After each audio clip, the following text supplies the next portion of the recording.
You want to know the strange thing? I don't even remember her name the first day she walked in. Nobody did. She was just the human, the new one, the one they shipped over from some training colony none of us could pronounce.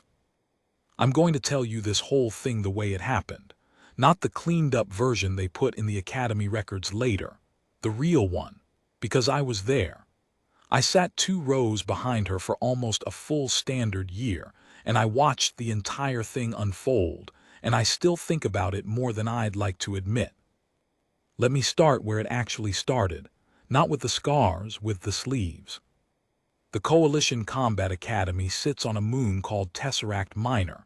Cold place, always cold, the kind of cold that gets into the joints of your armor and stays there. We had 3 suns visible from the upper hangar, but none of them did much good. They just sat there in the violet sky looking pretty and useless, like decorations somebody forgot to take down.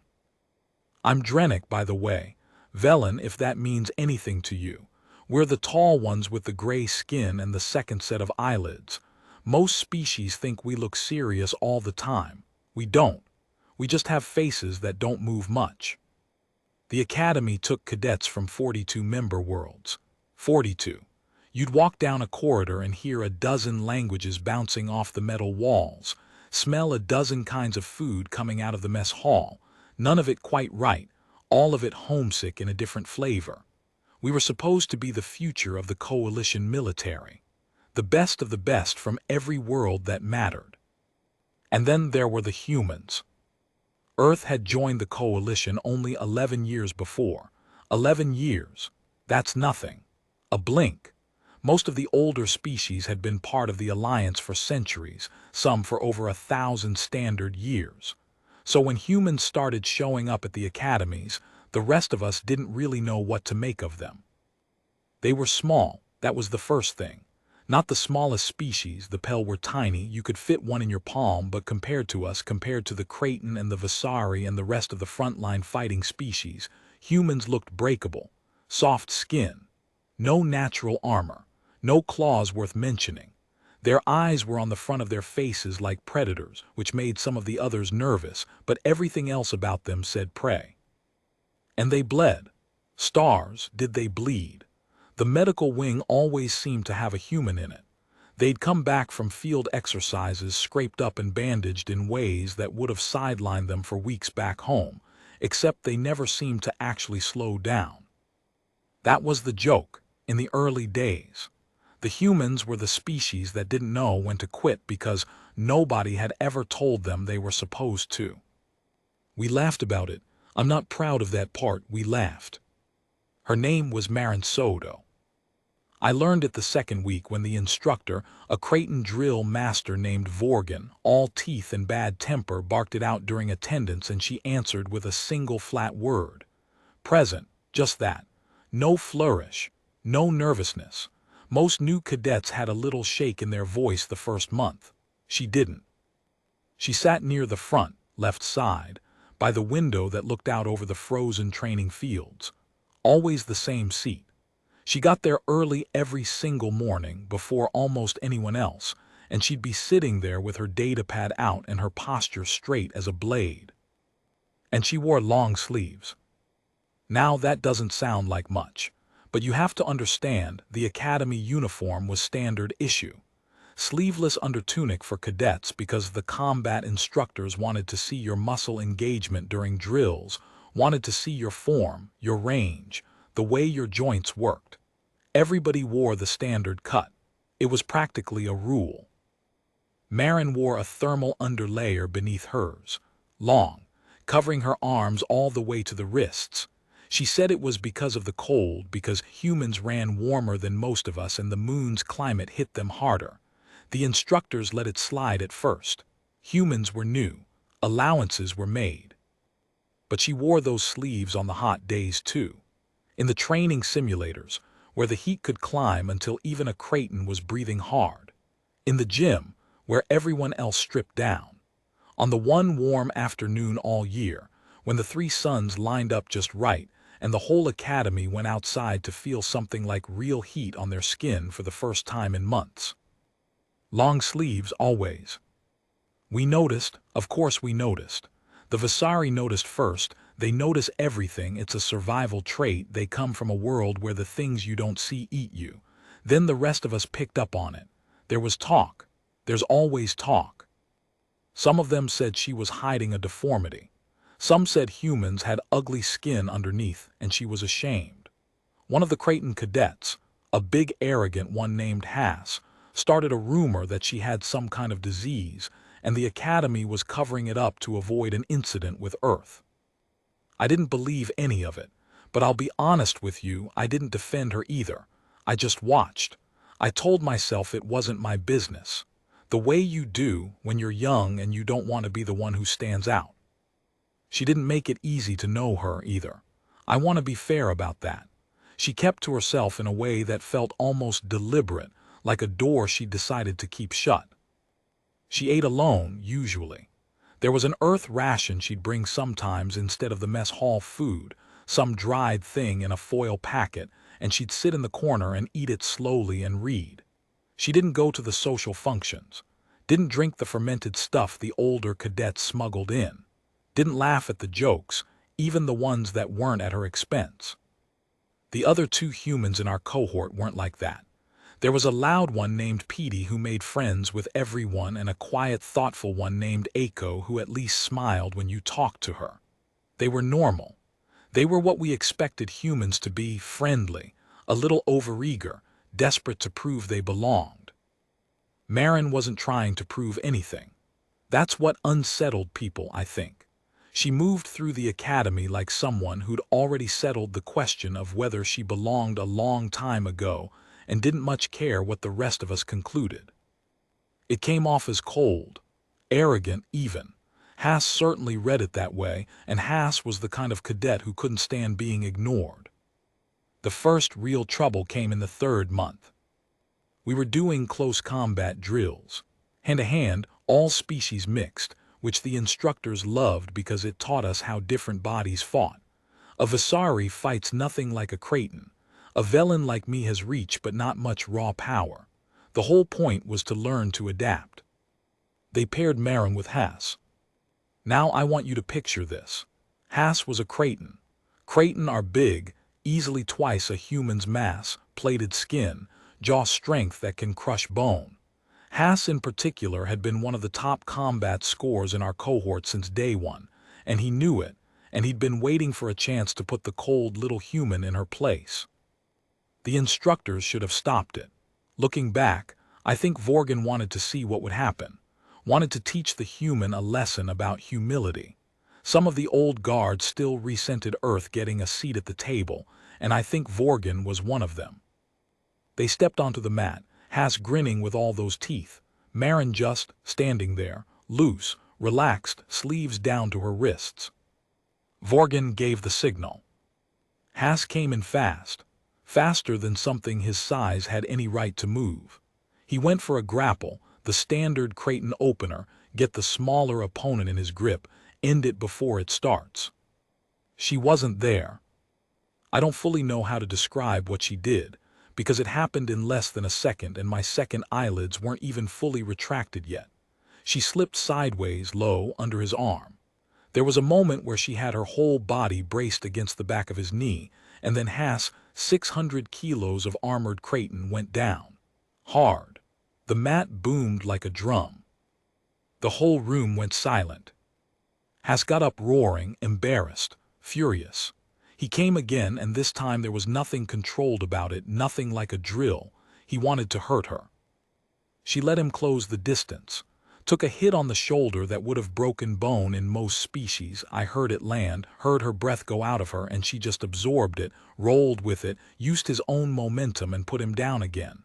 Then she stepped back, hands open, not pressing the advantage, just waiting, watching him with those flat dark eyes. Yield, she said, one word. Haas didn't yield. He couldn't, not in front of everyone. He charged a 3rd time, all rage now, and that was the mistake. Because rage is slow and she was not. She moved inside his reach, did something to his arm I couldn't see, and Haas screamed. Vorgan called the match then, finally, stepped in and pulled them apart. Haas cradling his arm, plates cracked at the joint. Maren breathing hard but standing straight, sleeves down, not a scratch showing. "Where did you learn that?" Vorgan demanded. Not a question, an accusation almost. Maren looked at him for a long moment, and she said, I'll never forget the way she said it, so quiet, so even. "I learned it where I had to." And that was all. She walked off the mat, picked up her water, sat back down in her seat by the window like nothing had happened. That was the day people stopped laughing about the small, soft human. That was the day they started being afraid of her instead. Which, I'd come to understand much later, was just a different way of not seeing her at all. After that, the rumors got worse instead of better. Fear does that. When people can't laugh at something, they start inventing reasons to hate it. Haas spent 2 weeks in the medical wing getting his arm regrown, and the whole time he was telling anyone who'd listen that Maren was dangerous, that there was something wrong with her, that no normal cadet, no normal human fought like that. He wasn't entirely wrong. That was the thing. There was something there, some history, you could feel it. The way she fought wasn't academy trained. It was older than that. Harder. The way someone fights when fighting was never a class for them but a thing they did to stay alive. And still she wore the sleeves. The Visari cadets had a theory that the scars under those sleeves were the answer. That whatever had taught her to fight had also marked her, and she was hiding the proof. They started a kind of game, trying to catch a glimpse, knocking into her in the corridor, pulling at her sleeve in the press of the mess hall line. Petty stuff. Cruel stuff. She never reacted, never gave them the satisfaction. She'd just adjust her sleeve, smooth it down, and keep walking, like a person who decided long ago that their body was a thing other people did not get to have opinions about. I started to feel sick about it, honestly. The whole cohort circling this one person like she was a puzzle to be solved instead of a cadet who'd done nothing but show up and do the work and beat Haas fair in a fight he started. But I still didn't say anything. I want you to understand how easy it is to do nothing. How comfortable. You tell yourself you're not part of the problem because you're not the one pulling at her sleeve. You tell yourself watching isn't the same as participating. It is, I know that now. The closest I came to her, the first time before everything, was an accident. It was late. I'd stayed in the simulator bay after hours trying to fix my combat scores, because I was middling at best and I knew it, and I was the kind of cadet who worried about that more than was healthy. The bay was dark except for one terminal still glowing in the corner. She was there, Maren, running a drill alone in the dim light, no instructor, no audience, just her and a training remote going through forms. I should have left, I almost did, but I stood in the doorway and watched, and the thing that stopped me was this. She'd taken the thermal layer off. Just for the drill, just because she thought she was alone. Her arms were bare in the blue terminal light. And I saw them.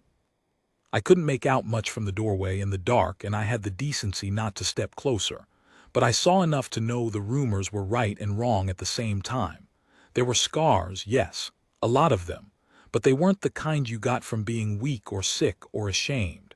They were the kind you got from something that had tried very hard to kill you and almost succeeded. Long ones, deep ones. Old, mostly, silvered with age, which on a human means time, means years, means whatever it was happened when she was young. I made a sound, I didn't mean to, some small noise of breath. She had the thermal layer back on before I'd finished exhaling. Fast, faster than the Haas fight. And then she was looking at me across the dark bay with an expression I didn't have a word for then and have only one for now. It wasn't anger. It was something closer to grief. The look of someone who'd been seen against their will, who'd had the one thing they kept private taken from them by a stranger in a doorway. "It's not what you think," she said, quiet, steady. But there was something underneath the steadiness, something held together by effort. "I didn't see anything," I lied. She looked at me a moment longer. Then she nodded once, slowly, the way you nod at someone you've decided to let lie to you because the alternative is worse. "Good night, Drennick," she said. It was the first time she'd ever used my name. I didn't even know she knew it. I left. I didn't sleep much that night. I kept seeing those marks in the blue light, kept turning the question over and over, not what happened to her exactly, but what kind of life gives a person that young, and then sends them here to be laughed at by the likes of us. I didn't have the answer yet. None of us did. But it was coming. And when it came, it would change the way every single cadet in that academy thought about the word human for the rest of their lives. I have to tell you about the day everything broke open.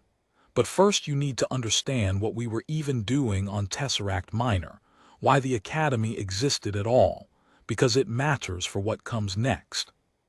The coalition wasn't at peace. People forget that.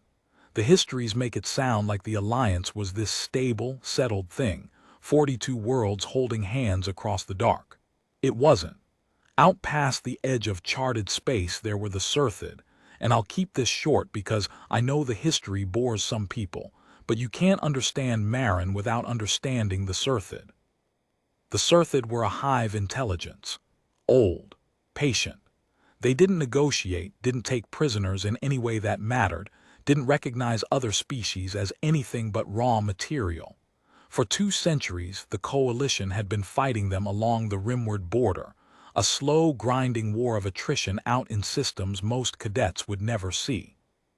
And here's the part nobody talked about openly, but everybody knew. When Earth joined the coalition 11 years before, it wasn't because humans had cured disease or unlocked some grand technology. It was because of how they fought the Surthid. The first Surthid incursion into human space had been a probe, a single hive ship, the kind the coalition would normally lose 3 colonies to before driving off. The Surthid expected the same. A young species, unprepared, soft. Earth lost the colony, but they didn't lose it the way the Surthid expected. They lost it slow, and they lost it expensive. And by the time the hive ship withdrew, the humans had done something no species in 200 years had managed. They'd made the Surthid retreat from a system they'd already half taken. The cost had been horrific. I'd read the reports later, the real ones, and they don't make for easy reading. But the coalition took notice. A species that could bleed the Surthid like that was a species worth having. So Earth got its seat, and its academy started taking human cadets, and the rest of us got to spend a year wondering why the small, soft species kept getting sent to the frontline combat tracks. Maren was on the frontline combat track, the hardest one, the one most of us washed out of. I should have put it together sooner, where she learned to fight, where she got the scars. I learned it where I had to. But I didn't. None of us did.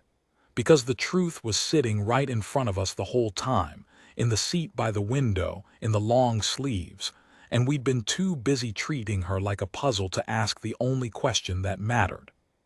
We didn't ask, so she didn't tell. Until the day the academy got the kind of news that doesn't leave room for sleeves.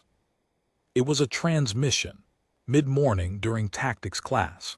Vorgan's comm chimed in the middle of a lecture, and I watched his face change, that hard Creighton face that never moved. I watched it go still in a way I'd never seen. He left the room without a word, came back 10 minutes later with the commandant herself, a Visari named Telth who almost never set foot in a classroom. The whole cohort went quiet on instinct. You could feel that something had happened, something big. Telth stood at the front of the room and told us the rimward defense line had been hit. Hard. A Surthid surge, bigger than anything in a decade, had broken through at a relay station called Kessler's Reach.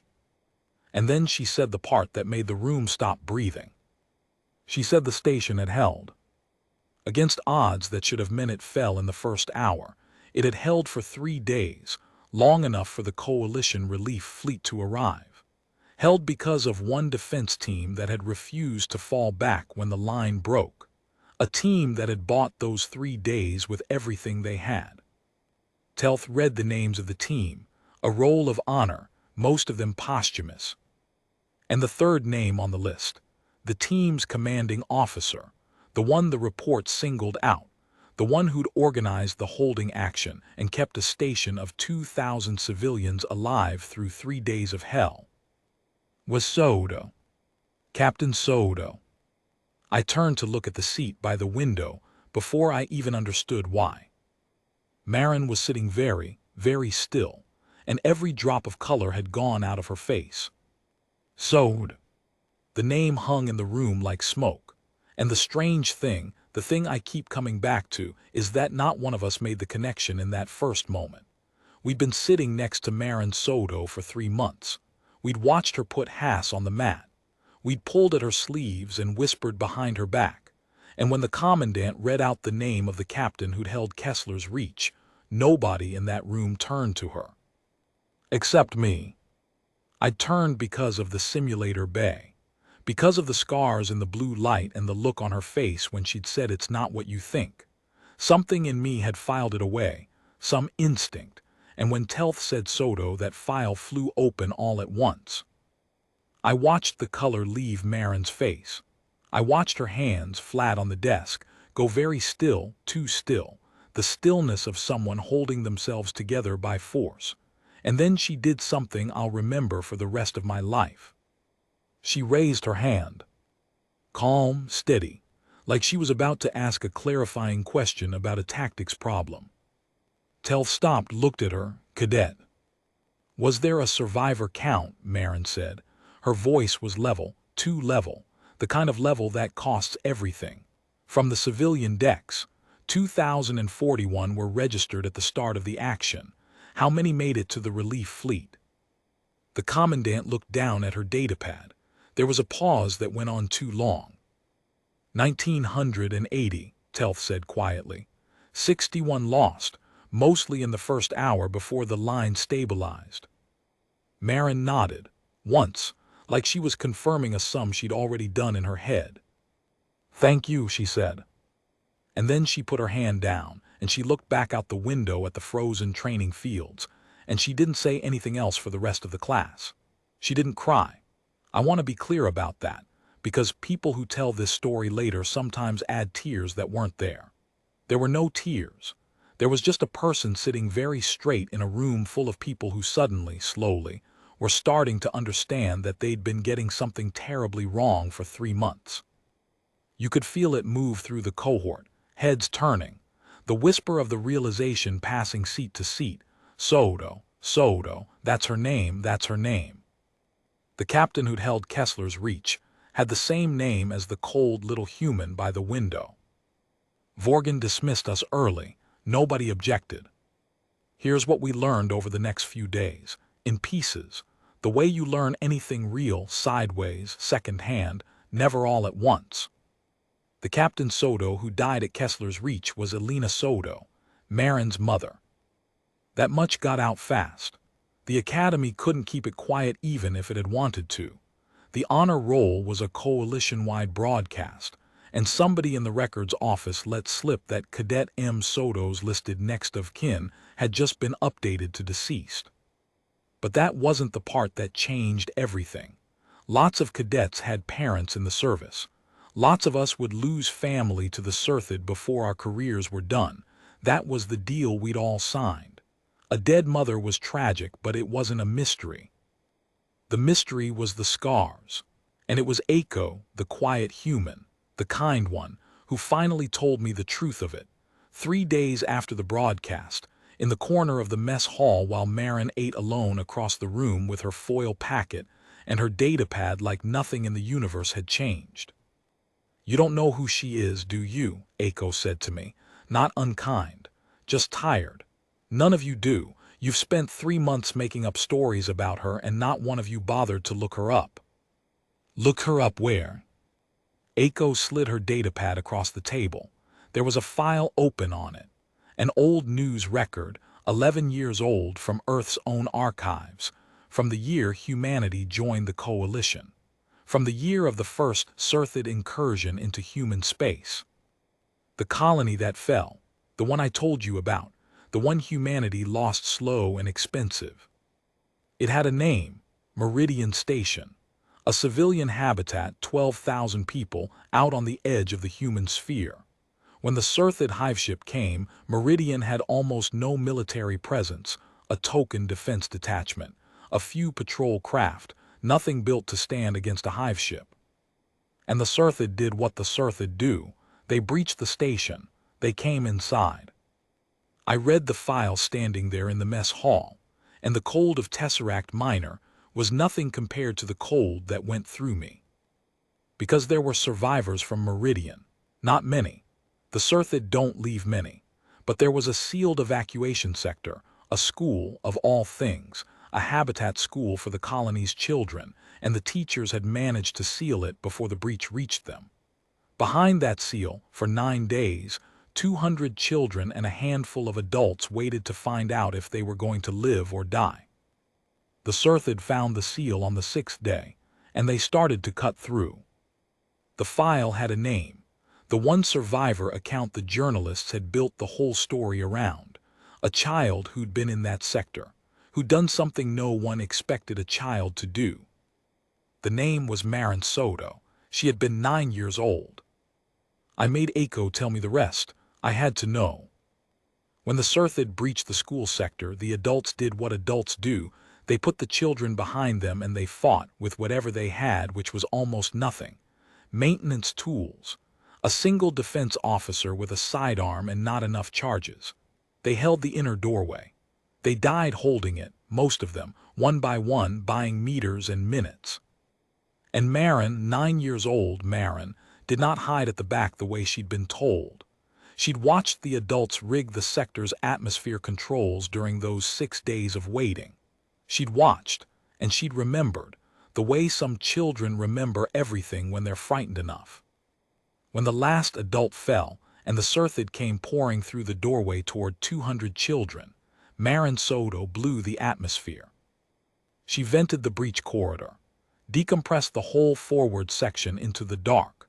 The Sirthid in that corridor died. They breathe, even hive things breathe, and the seal she'd rerouted slammed shut behind the venting, sealing the children in the rear chamber with just enough air to last until the relief fleet arrived 3 days later. But the venting hadn't been clean. She'd done it from inside the corridor, because the controls she could reach were on the wrong side of the seal, because a 9-year-old's arms don't reach far.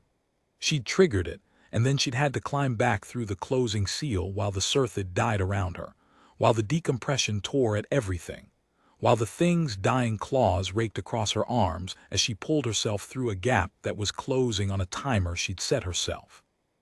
That's where the scars came from. Both arms, wrist to shoulder. From the dying claws of Sirthid as she dragged herself back to the children through a sealing door, at 9 years old, on a station the rest of the galaxy had already written off as lost. 194 children walked out of Meridian Station's school sector when the relief fleet arrived. 194. The journalists had called her the girl who closed the door. For about a week, 11 years ago, Maren Soto had been the most famous child in human space, the symbol of why Earth deserved its seat, the proof that humanity didn't know when to quit. And then the news cycle moved on, the way it does. And the girl grew up, and she joined the service, and she trained, and she got shipped to a combat academy on a frozen moon full of strangers who looked at her long sleeves and decided she must be hiding something shameful. She was hiding something, all right. She was hiding the proof that she'd been braver at 9 than any of us had ever had to be in our lives. I gave Aiko her datapad back. My hands weren't steady. Why does she hide them? I asked. If that's where they came from, that's not shameful, that's the opposite of shameful. That's because she doesn't want to be the girl who closed the door, Aiko said. She spent 11 years being that. Everywhere she goes, the second anyone finds out, that's all she is. The brave little orphan from Meridian. People look at the scars and they don't see her, they see the story.